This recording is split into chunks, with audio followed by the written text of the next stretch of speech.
Salut tout le monde, j'espère que vous êtes en forme. Aujourd'hui, on s'attaque à un sujet assez complexe. Il va y avoir quelques détails, mais je vous garantis que ça vaut la peine parce qu'on discute d'une question qui est existentielle. On discute de la maladie qui possède le plus haut taux de mortalité de l'histoire de l'humanité. Rien de moins. On parle donc du vieillissement.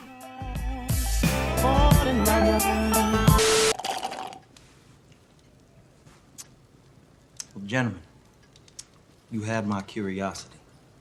But now you have my attention.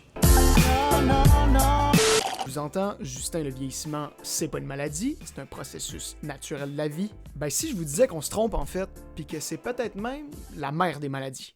On regarde ça?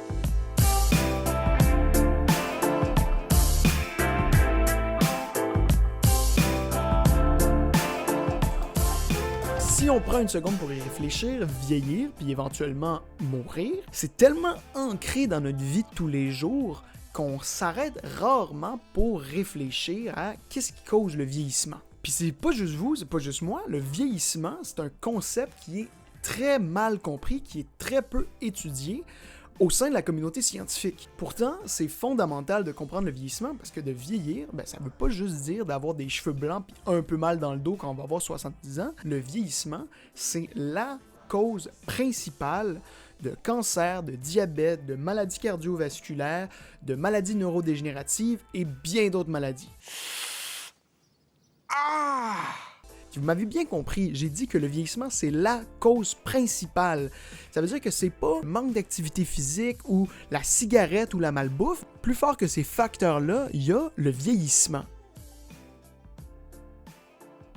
La raison derrière le manque de connaissances sur le vieillissement, c'est que le vieillissement, c'est pas considéré comme une maladie. Lorsqu'une personne va mourir à 85-90 ans d'une cause X, par exemple d'une crise cardiaque, on va écrire sur sa fiche de décès « mort d'une crise cardiaque, mort de problèmes cardiovasculaires ». Ça va rentrer dans les statistiques, on va voir que 33% de la population meurt de problèmes cardiovasculaires, et ensuite de ça, les efforts de recherche vont être concentrés sur ça. Mais si cette personne-là, à 80-90 ans, si on avait réussi par miracle à la soigner, malheureusement, elle serait quand même probablement morte de quelque chose d'autre peu de temps après parce que la majorité de ses organes à son âge ont des défaillances. Donc, est-ce qu'elle est vraiment morte d'une maladie cardiovasculaire ou est-ce qu'elle est morte du vieillissement? Le vieillissement, ça va être donc le phénomène principalement responsable de la grande majorité des maladies connues qui vont éventuellement causer votre mort. On comprend bien l'importance de considérer le vieillissement comme une maladie. Attaquons-nous maintenant à la question, qu'est-ce que le vieillissement? En gros, le vieillissement peut être défini par une association de 9 phénomènes cellulaires qui, ensemble, par accumulation, causent une perte des fonctions vitales des cellules. Des cellules incapables de faire leurs fonctions créent des organes dysfonctionnels et une susceptibilité accrue à la mort. Les 9 marqueurs cellulaires du vieillissement, ce sont les suivants. Pour les besoins de cette vidéo, je les ai regroupés en 3 catégories que j'élabore à l'instant. La première catégorie, je l'ai nommée « défaut au niveau de l'information ». Vous le savez probablement déjà, mais l'intégralité de notre information génétique se retrouve à l'intérieur d'un code qu'on appelle l'ADN.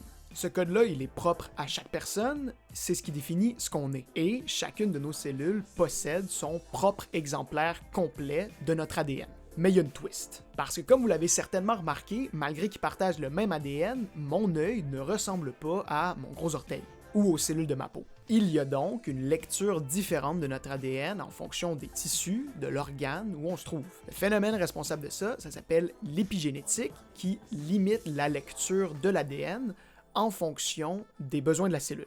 Nos cellules sont donc spécialisées à effectuer un rôle bien précis. Mais au fur et à mesure de notre vie, notre information génétique, nos cellules vont subir des dommages, des erreurs. Les marques épigénétiques vont se mélanger, notre ADN va subir des altérations, les cellules vont perdre leur spécificité. Petit à petit, nos cellules deviennent moins efficaces à faire leurs fonctions et commencent un peu plus à faire n'importe quoi. Et ça devient problématique quand ce sont les cellules de mon foie qui commencent à se comporter un peu plus comme les cellules de la muqueuse de mon nez, parce qu'elles sont moins efficaces à faire ce que mon foie a besoin qu'elles fassent. Éventuellement, ça fait des tissus des organes moins efficaces, ça augmente la susceptibilité à la mort, c'est donc du vieillissement.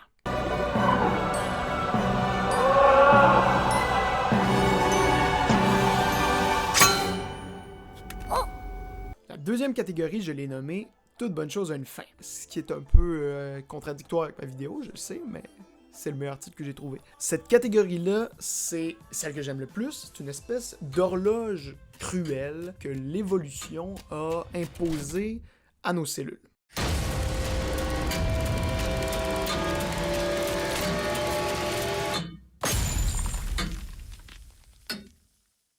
L'Homo sapiens n'a malheureusement pas évolué pour vivre jusqu'à 90 ans.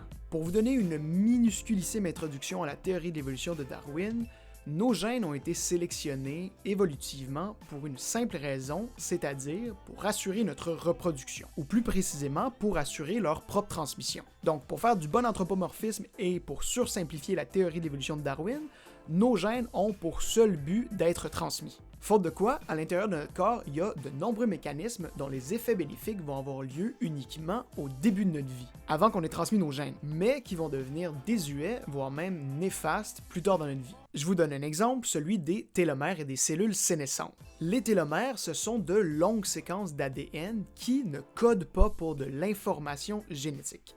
Leur rôle principal, c'est de protéger notre ADN codant, mais ils vont aussi avoir un second rôle, celui d'horloge cellulaire. Chaque fois qu'une cellule va se diviser, ces brins de télomères vont se rapetisser jusqu'à éventuellement devenir trop courts. Ça va signaler que la cellule a atteint son nombre limite de division, la cellule est rendue vieille. À partir de ce moment-là, la cellule entre en état de sénescence, essentiellement c'est une cellule qui va être dormante. Et c'est un processus qui est extrêmement favorable à notre survie. Nos cellules accumulent naturellement au cours de leur vie énormément de dommages. Et si nos cellules pouvaient rester actives indéfiniment, elles accumuleraient de plus en plus de dommages et leur probabilité de devenir des cellules cancéreuses augmenterait significativement. En rendant les cellules dormantes, on limite donc leur probabilité de développer des problèmes. L'envers de la médaille, c'est qu'une cellule sénescente, ça n'effectue pas correctement ses fonctions cellulaires. Donc, plus on vieillit, plus on accumule de ces cellules dormantes, plus nos organes ont des fonctions limitées, ça crée des défaillances, une susceptibilité accrue à la mort, c'est donc du vieillissement.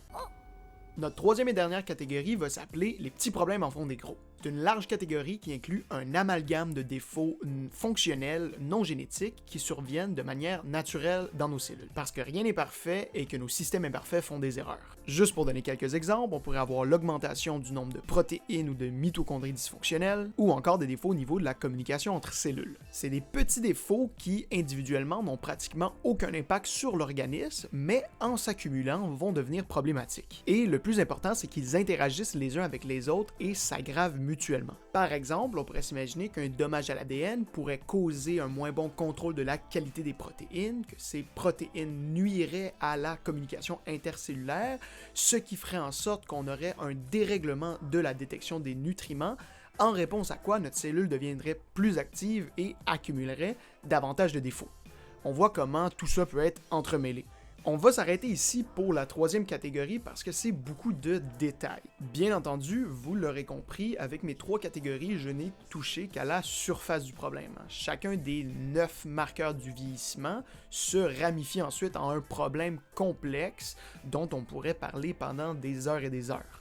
En résumé, si on prend l'ensemble des causes du vieillissement et qu'on les met dans une définition qui englobe le tout, le vieillissement, c'est une accumulation de dommages cellulaires qui résulteront en une cellule incapable d'accomplir ses fonctions vitales. C'est maintenant le moment où je vous annonce que cette vidéo n'aurait été jusqu'alors qu'un prélude pour vous amener à la réalisation suivante, c'est-à-dire qu'il y a un parallèle extrêmement intéressant à faire entre le vieillissement et le cancer. On se rappelle la définition du vieillissement qu'on vient de voir? Eh bien, le cancer, lui, peut être défini comme étant une accumulation de dommages cellulaires qui résulteront en une cellule dont la prolifération est incontrôlée. Dans l'article Hallmarks of Aging, c'est la pierre angulaire des recherches sur le vieillissement, les auteurs écrivent « Le cancer et le vieillissement peuvent être regardés comme deux manifestations différentes du même processus sous-jacent, soit l'accumulation de dommages cellulaires. » Et c'est comme ça qu'on devrait voir le vieillissement, comme un cancer, comme une maladie qui arrache des vies. Et comme le cancer, le vieillissement a des causes, on peut les cibler, on peut les traiter. Parce qu'il n'y a pas si longtemps que ça, quand le cancer était aussi un problème mal compris, on disait que c'était naturel et que c'était juste comme ça que la vie était faite. La mauvaise nouvelle, c'est que les recherches sur le vieillissement sont 15 ans en retard sur celles du cancer. Paradoxal quand on pense que c'est la cause principale de cancer. La bonne nouvelle, c'est que ces recherches-là nous ouvrent pas mal de nouvelles approches pour la médecine à venir. Par exemple, il y a des médicaments en développement qui s'appellent des sénolytiques qui visent à venir tuer spécifiquement les cellules sénescentes. Les chercheurs ont ici identifié certaines protéines comme les sirtuins, l'AMP-kinase ou mTOR qui viennent directement influencer le vieillissement et cherchent donc des diètes, des suppléments ou même des traitements et des médicaments qui viendraient renverser ou ralentir leur effet. La restriction calorique et le jeûne aussi démontrent des effets extrêmement intéressants pour la santé. Si ces sujets-là vous intéressent, je vous recommande le livre intitulé Lifespan, pourquoi on vieillit et pourquoi on n'est pas obligé. À prendre avec un grain de sel quand même, l'auteur est parfois un peu intense. Par contre, si vous me demandez quoi faire au jour le jour pour ralentir le vieillissement, la plupart des trucs, vous les connaissez déjà. Faire attention à notre alimentation, faire du sport, un bon sommeil, un verre de vin de temps en temps et de la bonne compagnie, c'est pas plus sorcier que ça. Sur ce, je vous dis merci d'avoir écouté ma vidéo jusqu'à la fin. Je m'appelle Justin Poirier. J'espère que vous aurez appris quelque chose parce qu'il y a tellement de questions.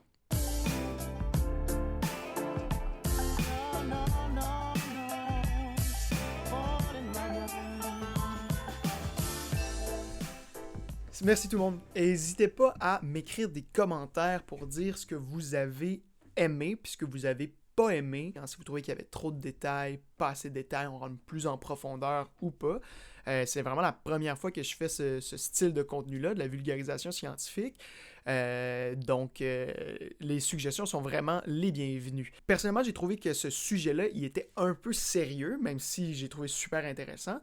Mais pour une vidéo future, pour ma prochaine vidéo, j'aimerais ça m'attaquer à un sujet qui va être un petit peu plus lousse, un peu plus drôle, un peu plus comme fait divers. Sur ce, je vous dis à la prochaine fois. Merci encore et bonne vie à vous.